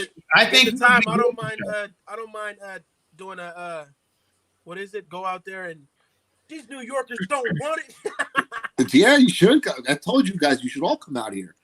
I've been trying to convince them too to come with me as well, because I plan to. Yes. I mean, it wouldn't even pointless if we came now, because we'd all be stuck in quarantine. But I'm too big to walk around in New York auctions. I ain't walking up and down those stairs all day. Elevators. Too big. Yeah, good luck. Some of them don't work elevator, New York, like. Oh, you're carrying New York, period. I see like people go out there like some of these places, man, that they like. I mean, I try to pick the better ones that I go to, but some of them are really bad, dude. Like, they got broken freight elevators. Like, you got to drag them down. Oh yeah, like, probably like in San Francisco. Oh, I can't stand the San Francisco auction. Yeah, there's some places in San Francisco where they're literally selling crack and other things right in front of the storage door. The place I broke my knee at in San Francisco, it's on Turk Street, one of the roughest neighborhoods in San Francisco. And the amount of stuff that's going on right in front of the facility and in everywhere, it's just nuts. Yeah. You know what make me get so irritated about the city auctions? Parking. There is none. There's none. Like, it was my first time going to a Frisco auction, right? And it was like five lockers, and we all looked at the lockers, and then everyone was running. I'm like, what are we running for? And getting in their cars and taking off. It's like, next facility got 2 parking spots, and everybody's leaving. I'm like, wow. And I get there. I'm driving slow. And by the time I get there, everybody leaving. I'm like, oh, no, I can't do this. I went and grabbed me some lunch and went straight home. I can't do that. I would have to get a bike or something in the city. A bike. What's the English one? I watched it once. I think that was that Storage Hunters UK or something? I don't think it was Storage. I think that was Storage Hunters, the show I was on. I know they got the one up in Canada. I don't know if that's still going or not. The northern whatever. I never watched the Canada They one. need to make one, just a real life one. Like just follow us. That's all. Well, you that's gotta kind do. of when they came to New York. That's kind of what I thought they were going to do. Yeah, Like just I follow thought us. because All the we need. producer who made the LA one came to New York to do the New York one, and he's actually a really good dude. And he was telling me all about like we're going to do it different, blah blah blah. But you know, they just said what they wanted to say. Well, what was it like when you first did this? Were you nervous in the beginning? Like, say, like first day on the camera? I was scared to death. Dude. So you're doing this, right? So like you go to an auction, you're looking in, whatever, you're checking out. But next thing you know, you got this giant camera in your face. Yeah. You know what I mean? And they're telling me, what do you see in there? So like they ask you the same thing every time you go up to a room. What do you see? What do you see? So after a while, I see boxes in the back. I see this, that. Oh, that looks good. I would just say the same thing over and over again because what else am I going to see? Yeah. You know, asking me the same thing over and over. I would have never guessed because I think remember the first time seeing like you in a clip of Storage Wars was something like you were yelling and then like you were doing push-ups or something like that. I don't know. I don't remember. I remember it was like you were there because that's the way they try to present you, you know. So I wouldn't have pictured you being too nervous because the first time I had a camera on my face was the Channel 4 News came to the flea market, and I have never in my life been so uncomfortable with a mic, a cameraman in front of me like this, and I couldn't see because I was so nervous of all my customers watching me, and I'm shy. It's tough, man. It's not easy. So Put me in different the now. front of a camera and watch me shine, baby. Yeah. Nowadays, I would just be like, you know, ladies and gentlemen, boys and girls, you know, like it's a whole different story now. Back then, I was Matter of fact, make this worldwide. Forget citywide. Let's do this. You know, it's crazy though. It's funny because I get a lot of people that message me from all over the world, and it's like, they just released some of these episodes now, like in different countries, and they'll send me clips, and it's like the voiceover, the dubs in their language, dubbed voice, and it's hilarious, dude. I crack up all the time. That's the one thing I liked about like TV is like, you know, on YouTube, they don't like you to cuss. You have to be very PC. I did Storage Hunters, they encouraged us to cuss. Granted, they beeped it out and stuff like that, but they encouraged you. I remember Big Papa Bear, whatever his name was, he would be talking about, you know, smoking weed and just making like comments about crack and stuff during filming. And I'm like sitting over here, you know, I would sell that for $50. And it's like, in retrospect, I see what TV likes. They like that bigger than life, just everything. It's vicious, man. They're vicious people, bro. They're vicious. They don't care, you know. No, Yeah, when this is over, we're gonna get off and he's gonna sit there on the couch like, oh, I hate that show. I told him I didn't want to talk about it. No, he's talking about. I'm telling you, my kids have downloaded, or like they'll go on YouTube and watch clips of it. And like if I hear it in the next room, I'm like, turn it off. I start flipping out. I don't want to hear that. I want to get my voice on. You gotta be proud of it at this point, you know, like this. Yeah, dude. You know what it is? Because now looking back on it, I would have done it so much different. That's the whole thing. Mm. Well, yeah, but you have to look at it from their standpoint. They're probably like, my dad was a TV star, you know, like. Yeah, it was cool. It was cool when my oldest was, you know, younger because that's like when it was happening. You know, so they would all watch it live and stuff like that. That was pretty cool. I'm gonna watch it tonight. I'm gonna start watching them tonight and see how they go. Are they all on YouTube? Yeah. I think so. I don't know.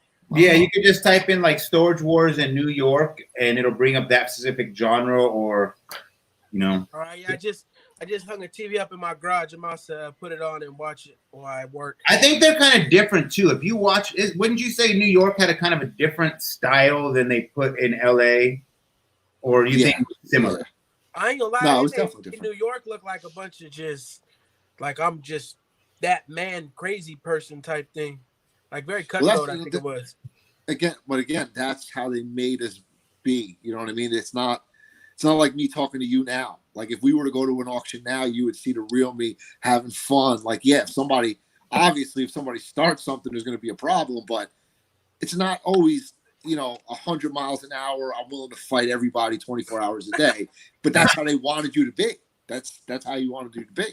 And you got so used to doing it day after day after day, you started to kind of become that way. That's the way you were just acting. I would fight with producers. I walked off the show one time. I said, I'm done. I quit. I walked away. Oh, they should have recorded that. They didn't record it. Oh, they recorded it because Did they put that out? No, they didn't put that out. What are they? I don't know. I quit. I'm out of here. Play dramatic music while you walk away. He quit. Next week on Storage Wars New York. Yeah. Does he come back? I'd be like, oh, I can't wait till next week. Jesus. Wow. They playing. They doing too much. See, I think that's what you would like about YouTube, because if I mean, it's not impossible to keep up. Do you have other sources of income or things that you do besides storages and family, or is that like? That's pretty much it. That's pretty much it. Because basically what you end up doing is you're just filming your actual, what you do. You're not like going out of your way. Like you can use a tripod, you can use a chest mat, you can hold it in your hands, but you're basically filming what you do. Yeah. And then you have complete control of what you put out. So, you only make yourself you don't have to make yourself look like the asshat the TV wants you to be, but you get to be yourself, Yeah. Asshat is for sure. Granted, I make myself look like an asshat a lot, probably. It's not impossible to do. I've been doing on my lottery tickets. I've been scratching lottery tickets every day. I've been missing at least 3 or 4 numbers. And I end the video, I'm like, I only won $30. And then I read the comments like, you forgot number 42, you forgot number 26, you forgot the lucky strike. I'm like, hold on, I'll go back in the garage and another 20, another 10. I'm like, oh man. I tell you right now, though, I see somebody just wrote they miss Barry. That dude is a funny dude. Like, he was specifically put on the show for humor. Like, he is just all about that. I mean, he's got a lot of money though, the guy. I mean, you could tell. But I heard a lot of stories about him, and I'll tell you another time. Not this time. Barry? Yeah. He seemed cool. He seemed like the coolest one on the show. Yeah, absolutely. I think he's a pretty wild, eccentric person outside of it, because he's very rich. Like, I think he's like millionaire status from million. And he didn't have to pay for any of his rooms. That was part of the deal. Well, his best friend was the producer, right? Yes. So that's why he's like the only one that just literally will throw piles of garbage outside of his thing, like just dig, and just leave. Like, I was watching an episode the other day where his whole front of his storage was just garbage. Like, he just threw everything out there. I'm like, dang, he act like he don't care. That's probably why. Or he shows up blindfolded, right, and just listens to other people bidding and decides when he wants to jump in. Yeah, he had fun. That was the whole thing. He had fun. But that's what sells. Even like what if you think about when we make YouTube videos, you need to have like an entertaining personality. You need to be bubbly. You need to be different. You don't want to be like everybody else. Mm-hmm. That's true. Luckily, I'm not like everyone else. No, you're not, Chubby Love. I agree with you, Mike. Breadstick. I was gonna say I'm breadstick, ain't I? Jack, you got any questions? You've been awfully quiet in your corner as always. No, I don't. Oh, how about this, Mike? Do you ever team up with other buyers? Do you have like guys that you trust enough and are friendly enough to team up with? I mean, I got guys that I trust, but they're all broke as hell, so I don't know if I'm teaming up with them at all. Yeah. Like you were saying, like Mike, you were saying earlier, like you'd like to buy rooms and like let people just clean them out and do whatever.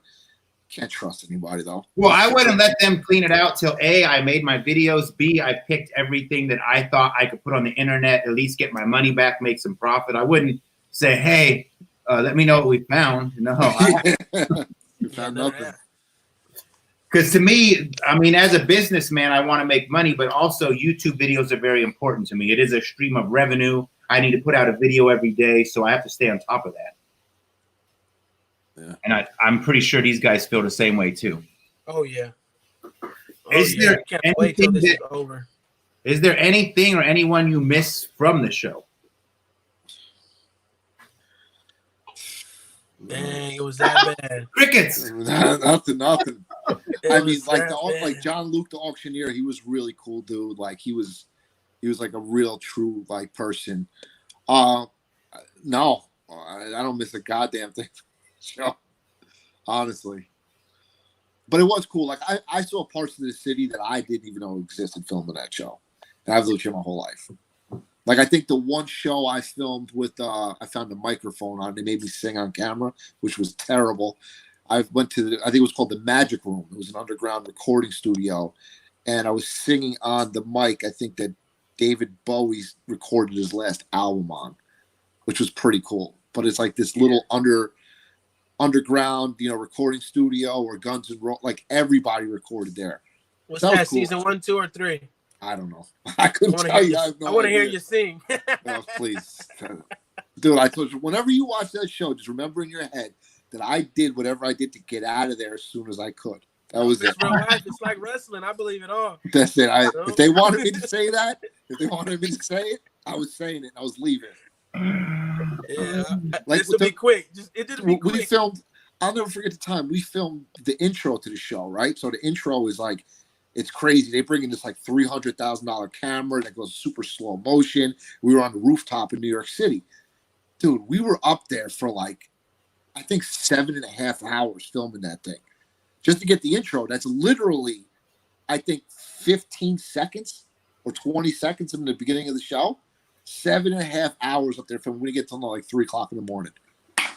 It's insane. It's insane. Hey, where do you store a lot of your stuff? You got like your own personal space? Yeah, I got a place. I keep a lot of stuff. Is that the place you sent me the photo? Looks like an office area, or? Yeah, that's part of it. I got part of that side, part of the other side. But again, a premium up here to buy it. Like, I don't know, like you guys have any personal warehouses, or you keep all your stuff like garages and stuff? You can see Jack's personal warehouse. It's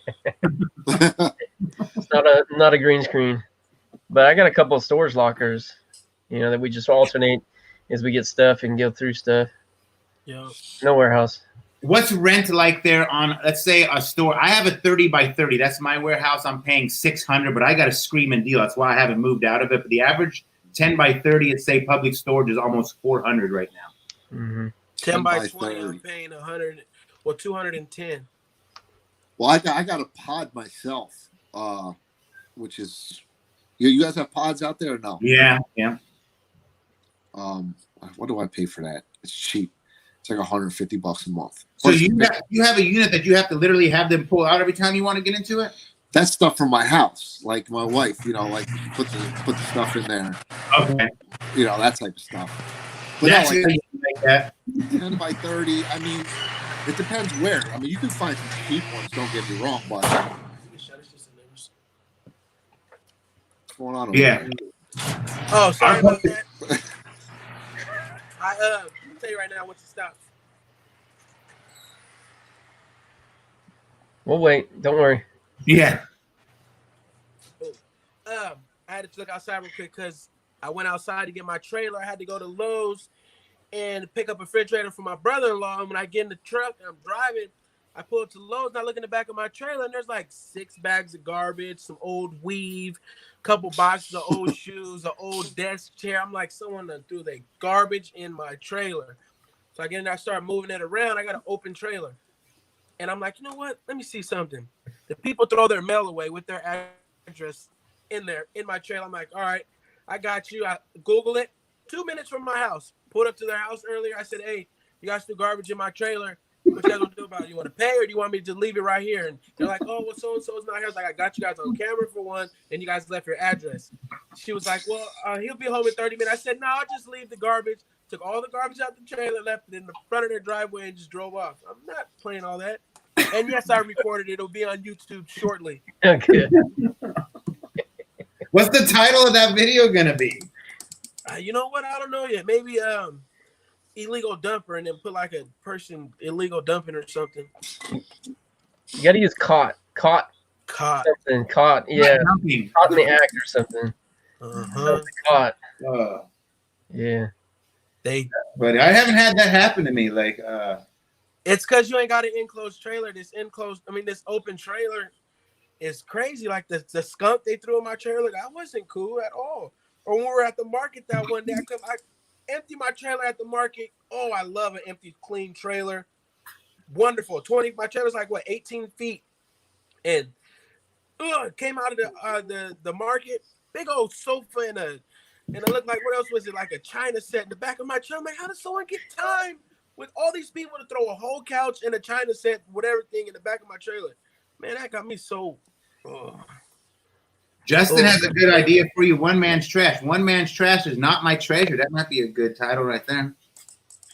Yeah, it would be caught. I got to get the footage off my camera. I got footage going in their house. Liz is recording the whole time, and got to be a little dramatic. You know, this is my life you're playing with, and you're taking up space. So are your kids and wife active in the storage business with you, or no? She flips out on me all the time, honestly. She don't like it? Home? No, I mean, it's just, you know, me. It's like, you guys are the same way too, I'm sure. Let me save it for later. This is going to be worth something. Let me put it aside. And next thing you know, you don't have any room for anything. And that's how I am too. Yeah. You take stuff home or no? Do you keep stuff? You know what? I got a bad. There's a lot of bad juju that comes along with that, if you ask me. So I'd like to give as much back as I can to people. If I could find out whose room it was, I'm giving them everything back that I don't want. You know what I mean? Yeah. Yeah, for sure. But I'm saying, as far as like, say you get a locker and there's no way of getting a hold of the people or nothing like that, and say you come across a nice piece of jewelry or some records or something you like. Yes, absolutely, yes. Okay. Yeah. My whole house is furnished from lockers. My whole house. I tell everybody all the time, if you want to get new furniture, you want to get stuff, come to auction. It's going to a third of the price. It's actually a third of the price. You know. I think my whole house might be furnished for around what? Like $800 probably at the most. The whole house is just like, a little bit more, but I ain't gonna bring no crappy stuff home. Like, I'm making sure I'm letting you gotta be careful, because remember like a year and a half ago, guys, when I had to throw my whole house away because I got bed bugs. Yeah. It could be really bad. Yeah, it could. Yeah. That's why I try to make sure everything I take home is at least out of a nice, clean locker. Like all my TVs, Mike, that one storage we bought, it was pretty clean. Mm-hmm. That locker was actually very clean. My couches came out of a locker that was extremely nice stuff, but it was just been sitting there, so it was dust. As soon as I pull out the 3-piece sofa set, dust it off a little bit, brand new, still had tags on it. I'm like, wow. Like, you gotta be careful, because like, I brought home a bunch of empty boxes I saved in my storage unit for packet eBay items, and I think a cockroach jumped out of one in my garage yesterday, and I've been a little paranoid the last 24 hours, like I gotta burn the house down or something before this gets out of control. You know what I want to know about that? New York, how are the rats out there in them storages? Oh, forget it. Huge. I heard you guys have rats that walk up to you and take your food out your hand. Huge rats, size of cats. Oh, we battled with one of them one time. It looked like a possum. Mike screamed like a little girl and took off running. You were Mike. You ever watch Looney Tunes? And you remember they had that big kangaroo that looked like a rat, or thought it was a rat, but it was really a kangaroo? This is the size of the rat we found in this storage unit one time. And yeah, I did scream, but he ran, and so did my uncle too. That was no little, like, this was big. He wasn't that big. He looked like a little Mighty Mouse. Because I know you guys have big sewer rats in New York, right? Like big, huge, rats. Disgusting rats. Yeah. Oh my God. Oh, and it was crazy right now about the quarantine is they're picking up garbage. They're only doing it. What are they doing? They're doing garbage once a week, and they're doing recycling once a week. So it's like, it's terrible, man. It's disgusting. It's disgusting. Oh no. So do you ever come face to face with any of these like humongous rats? Yeah, like you ever been like in a storage locker with one of these big rats? Oh, I'll run. No, I'm out of there. I'm running too. I'm not. No. Hey, you a big guy? How tall are you? I'm about 5'10". Okay, I would love to see that. Yeah, I'll run. Oh man, I run and scream like a little girl. Like Mike did. I guess the mics are the same, huh? Yeah. I got actual footage of this man running and screaming though when that rat, little ones too, because we have a whole video where him and my uncle were smashing rats like they were playing the mole game at Chuck E. Cheese, like they were everywhere until Master Splinter came out. That's what we called this one, was Master Splinter. I'm literally trying to find this rat. Like I buy every storage unit now in that row, hoping to come face to face with this rat again, because like I feel like it's like a life. But that's also another thing too. Believe it or not, in our rooms, there's not too many rats and mice. because none of them are outside. Huh? You know what I mean? Because I'm assuming most of your rooms are all outside, right? A lot of them you buy. Yeah. Even though so like the indoor ones do, but not. Never really thought of it that way. Like when we're buying them up on the 10th floor, like you're not finding any mice up there really.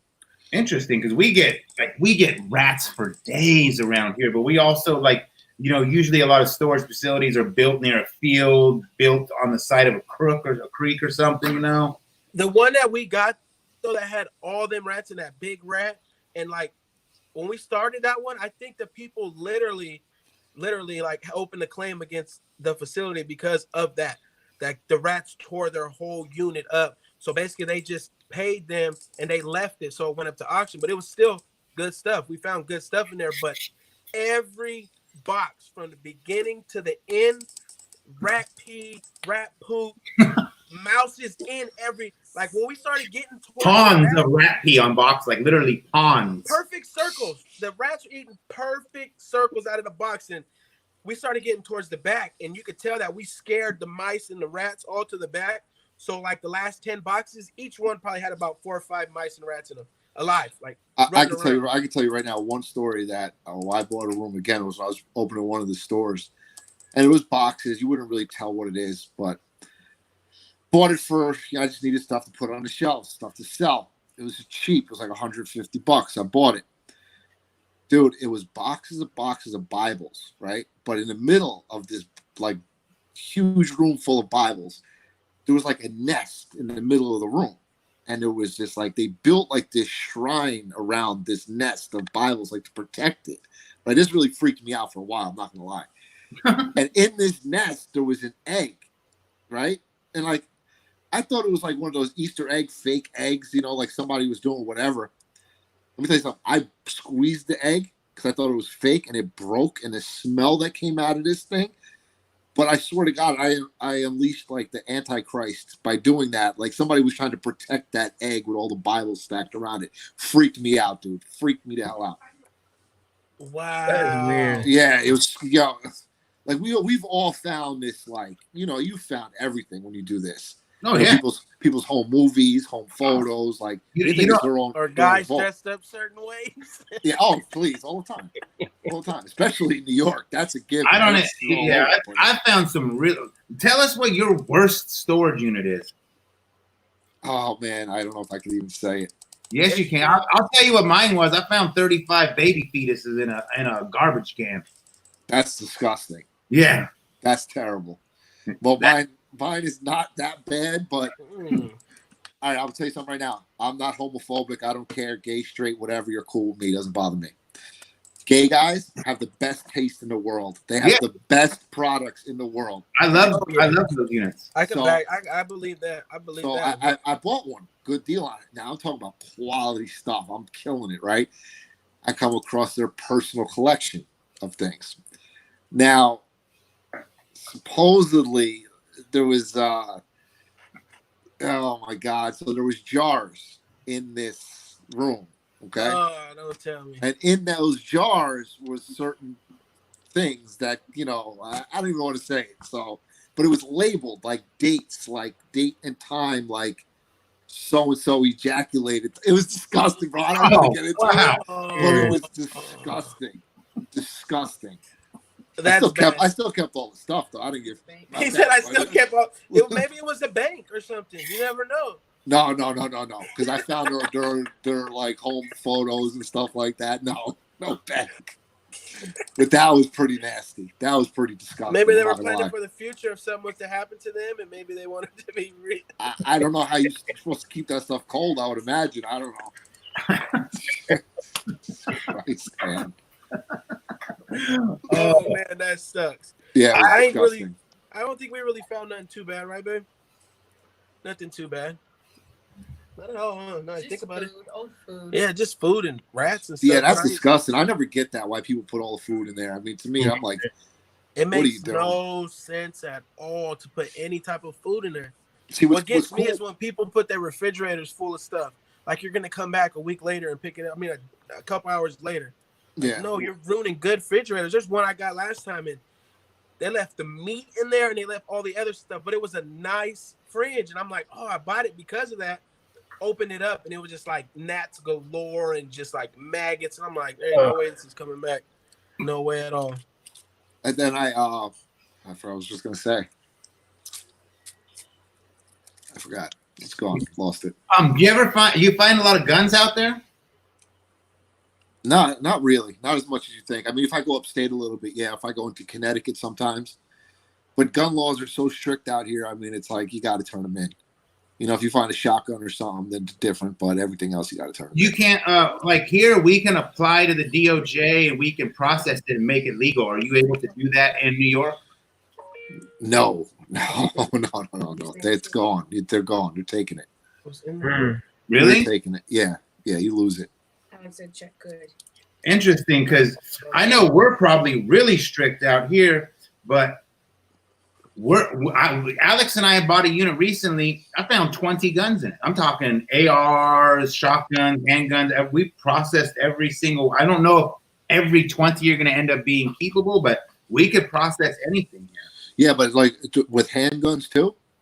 Oh yeah, everything. Anything. Yeah, but are any of you a license to carry? Is that why? Well, my friend helps me with this, and he puts them in his name. He is a licensed carrier, et cetera, et cetera. Right, Not necessarily a carrier, but a gun permitting owner. Gotcha. Well, that's what I was gonna say. So New York, you get a lot of evictions too, which I don't know if you get many out there. But what happens is, you know, if you get evicted from your apartment or whatever, they just hire these companies. They come in and they just throw them all in boxes and they just put it in the storage unit. And for 1 month, they pay your storage rent, right? So if you don't pay it, it goes up to auction immediately. So you could actually score a lot of good stuff in there because nobody goes through that stuff. Like if they're there with the how you want to call it, not the sheriff, but you know what I mean. Like they got to come, they got to lock it up. It's all done with a legal process. So they have to put everything in the boxes. You know, and they can't sift it or anything. So you can find a lot of good stuff. How often do you find illegal items, not guns, but illegal things? Oh, every day. When you're saying illegal, though, I mean, I'm sure you guys too, crack pipes, stuff like that. You find those every day almost. Oh yeah, I don't keep them, but we do find a lot of them. You know? Oh yeah, I don't keep them at all. Yeah. Find crack pipes, meth pipes, needles. I mean, where we are, weed's legal. So if I find that, I'm trying to keep it if it's not bad, you know. But yeah, it just depends. But we do. I know. I found a lot of things that I have to like destroy. Like we find like meth or something. I just throw on the ground and destroy. But I've never found nothing crazy. But I remember one time when I met Mark Vallejo, he told me how he had found like a pallets of drugs one time in down in LA in a unit and returned it over. I believe it. There was one time where we were in the middle of an auction and the guy, and it was the lady came, her husband was in jail or whatever. As the auction was going on, we were coming up to the room was going off, and she comes screaming down, I got the money, I got to pay it like at the last minute. And she's like, thank God that didn't go for auction, because a lot of people would have went to jail. A lot of you guys would have been rich. Like, she knew what was in there. Like, her husband or boyfriend or whatever had just gotten arrested. Wow, that sounds like a good locker. I always wear gloves. I don't know who does it. You guys don't wear gloves. I always wear gloves. Going in with the rubbers on. Can't stand it. I wear them now when I go to Safeway, but I used to never wear them. That's what I'm saying. We wear them now to go to the gas station, but never digging through other people's crap, right? Oh, I'll buy storage units, eat lunch, and chew my nails. No gloves, nothing. I don't care. He would too. He'd be in the truck. Oh yeah, I don't ever get sick either. I'm like, that's what the Native Americans like to eat. Poison oak, so they never get germed or they don't get poison oak. I'm the same way with anything. I think I'm immune to everything because I just took it in my system. Just, you know, I don't know. Yeah, not me. I'm wearing gloves. Well, no, I'm not wearing gloves most of the time, but I'm not going to eat lunch or chew on my nails after cleaning out a locker.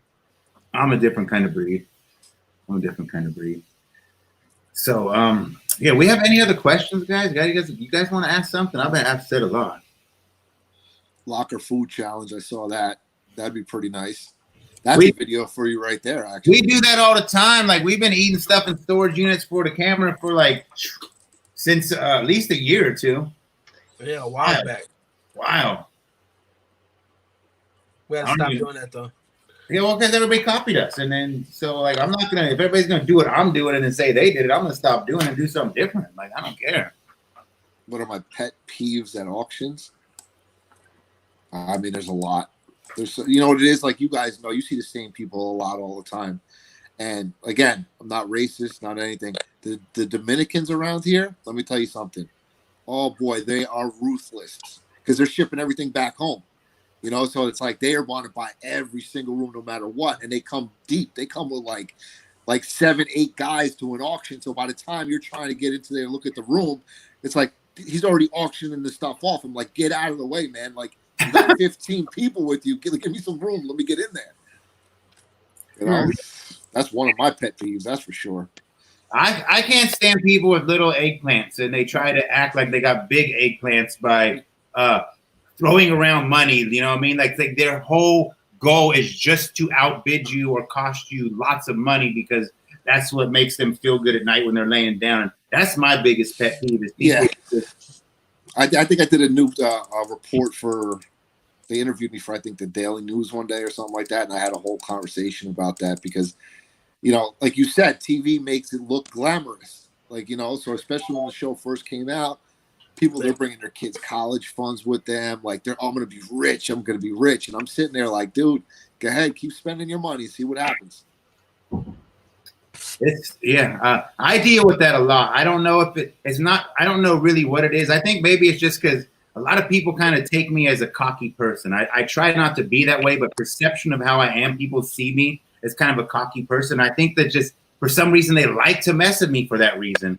And there's a few people, it's like they're joyous. It just cost me like $1,000, $2,000 for no reason. And you know what it is? I'm not gonna lie, I get caught up in it too sometimes. I let it. That's one of my biggest things about myself is that I take that as almost an insult too when they're trying to run me up, and then I end up spending way more than I want to spend anyway because I feel like I got to compete now, you know. And it's disgusting. If I want something, I want it, and I'm not letting $1 or $3,000 come in the way. If I truly believe that this is like the next one, I'm getting it, period. As long as I have the money in my pocket, I'm not stopping. Yeah. What's your bidding tactic? Mine? Yeah. You know, again, a lot of times I'll bring, after being on the show, obviously I would bring, you know, I try to bring a friend with me or somebody that nobody really knows, have him bid on it, you know, like low key, like stand away from me type bid.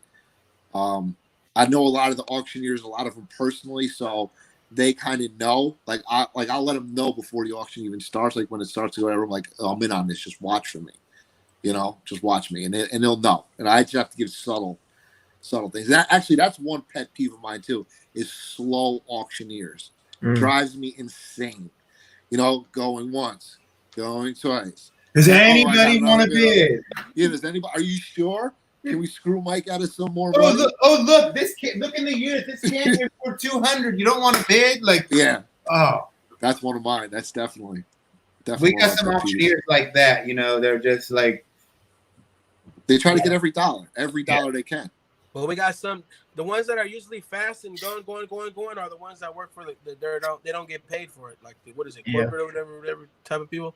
They don't get paid. They don't get a commission for none of it. It's their job to do it. Them ones are fast. Let's go. Okay, we don't care. Whatever, $1 or $5,000. They don't give a crap what it sells. Well, that's like John Luke on the show, the auctioneer from the show. So I try to go to a lot of his auctions. I actually haven't been to him in a while because most of them I've gone online.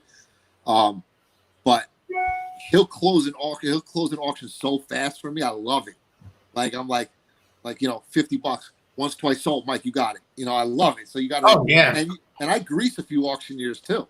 Like I'll take care of them. Like, you know, here's $100. You know what I mean? Like they remember that as it goes. Like around the holidays, I'll give them a little something. And when you're bidding on things, trust me, you're going to get a lot faster. They're going to close that auction a lot faster for you. You know. I got you. I'm going to auctioneers money. I'm going to the next one. So, will this cover it? Yeah, exactly. Bring them some donuts or anything. They love anything. Oh, nice. I'm gonna have to remember that. We have public storage here. That's the one of the places where they're fast. Like it's almost like they don't want to waste time. If you don't bid fast, it's sold, and I like that because I'm aggressive when I bid. Like if the door opens and in my head I know who's there. You see this guy, you know they're gonna bid high. I already know it's not going less than $3,000-4,000. I can't stand $200 opening bid when you know the unit's going for thousands like that. That stuff drives me bananas. It's one of my tactics too. Right away, like I started at 200, I'll throw $1,000 bid out right away. Yeah, and I'll jump the bid right away. That's how I am. I open it 1,000, then the guy says 1025. I'm 2,000. They say 225, 3,000. Like I'm aggressive when it comes to bidding.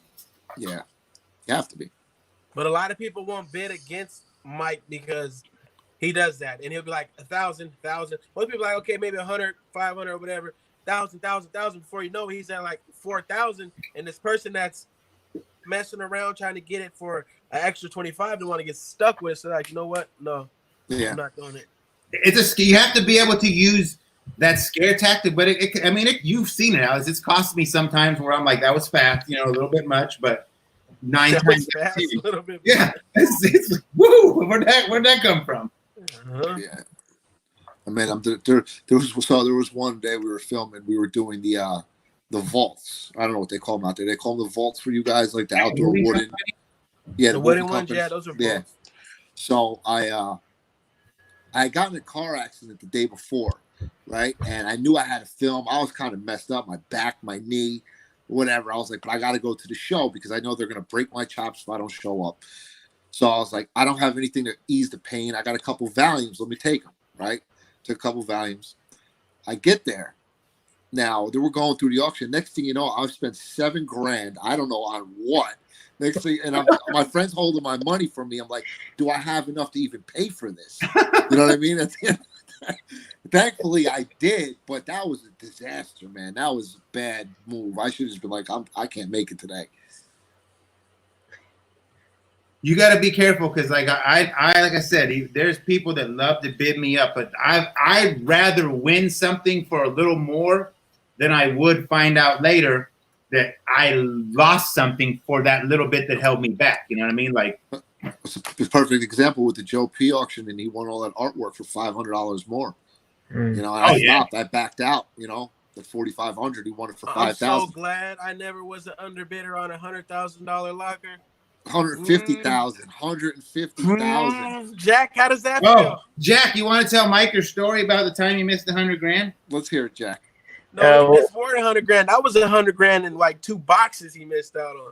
Yeah, I was at the auction and my wife was there. She liked this unit. I didn't really like it that much. I wasn't getting a feeling for it, but she liked it, so she bid up to 600, and I was kind of like, no more, no more. And it went up to 2,000. Everyone was really surprised, but these two guys both had a feeling, and it winds up being 100,000. Well, the first report was 100,000 in silver and gold, and then later they revised that down to like 60 or 70,000. But I think they're just saying that because they don't want to claim it all. But that's the thing you're bragging about. When they didn't say that to me when I talked to them, they weren't trying to downplay. The person that the unit belonged to apparently was in the hospital, and that's why they couldn't. They had something wrong, and they've been buying these silver and gold coins, collectible stuff, and having it shipped. So when they open these boxes, there's FedEx envelopes in there, and they open the FedEx, there's a gold coin. Open the thing, there's a silver coin, and it was amazing. It's like what we all dream of. And I was like, we weren't like, if we were there at 1,900, and then the winning bid was 2,000, we'd be bummed. But even still, we were in the play, and we missed out. And it's like, that probably will never come up again. But the guy who was at 1,900, we all know him, is Cheeseburger. He said he was drunk for 3 days or whatever and didn't eat for 5 days because he's so depressed. He's still crying about it months later. He'll cry about that for the rest of his life. 100,000 in coins. The problem with that situation is then you trap yourself. Remember, he bought those big units afterwards because then after that he's chasing the dragon. Now you start doing some dumb things because you let that fish slip by, or you're afraid it's going to happen again. Yeah.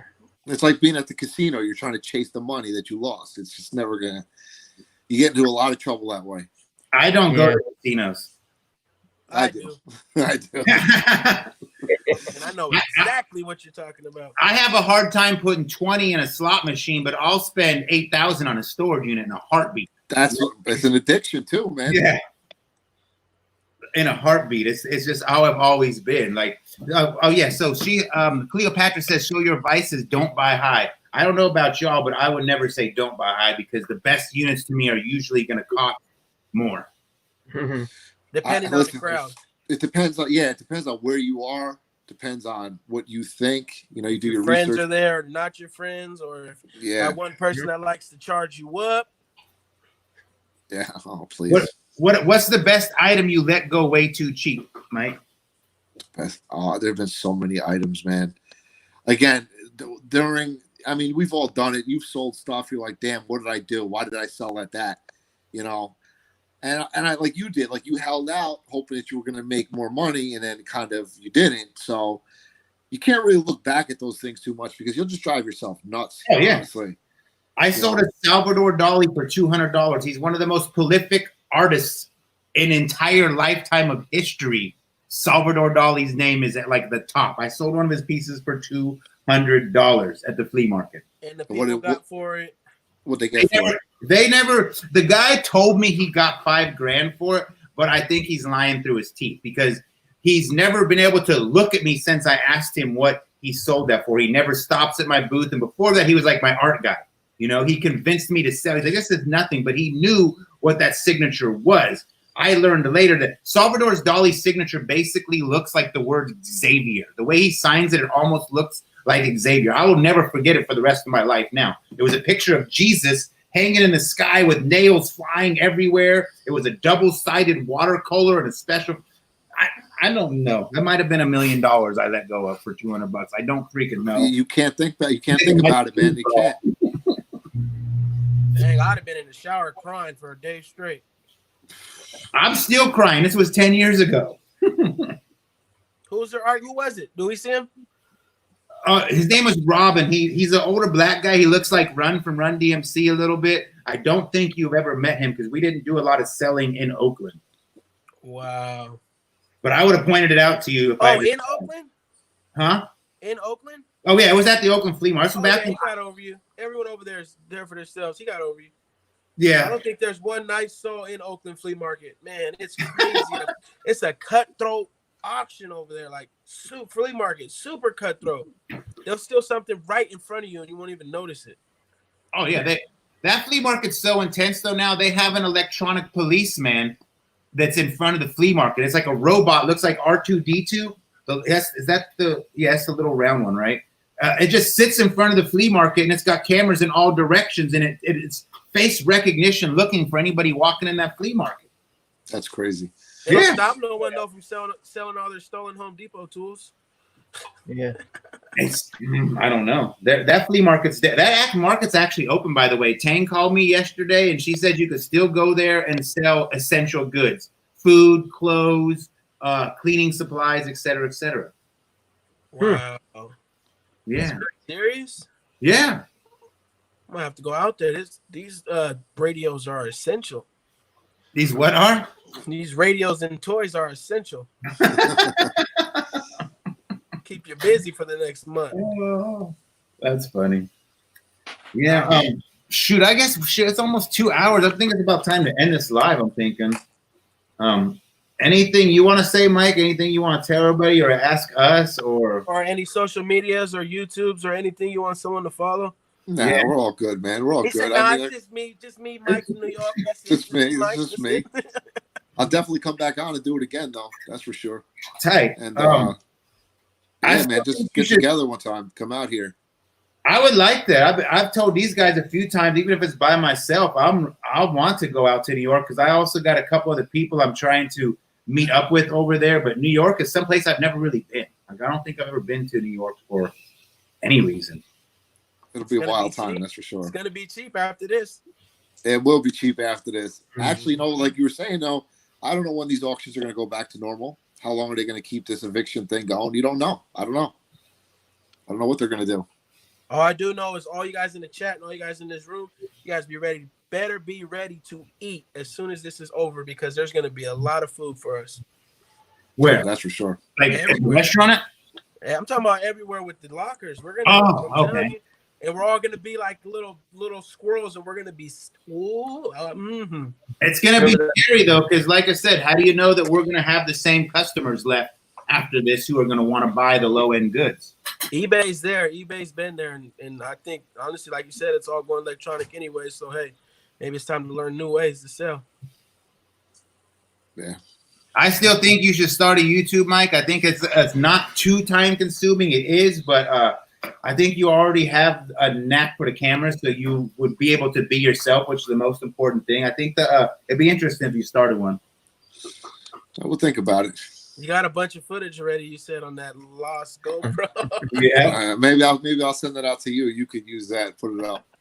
Just put an anonymous mask on. This is anonymous. Yeah, I might tell you something. There's a lot of stuff on that GoPro, man, that people don't want to see. Yeah. Well, I mean, maybe everybody wants to see it, but certain people don't want it being seen, I should say. Oh, okay. I like that kind of footage. You know, I'm a pirate. We don't play. I might send it to you, and then you could post it. All right, bidding starts at 10 grand. Please tag all the stars of New York Storage Wars. That's funny, man. Jack or Alex, you guys got anything you want to say before we auction tomorrow? Stay tuned, tune in. I got lots of stuff. I got old Star Wars toys. I got slot cars. I got a little bit of everything going out tomorrow. I mean, everything. I got some journals from 1903, I think. I got yearbook. I got a whole bunch. Tomorrow I'm gonna be on for a while, guys, and I'm selling. I don't care what it is. It got to go. These shelves got to be clear.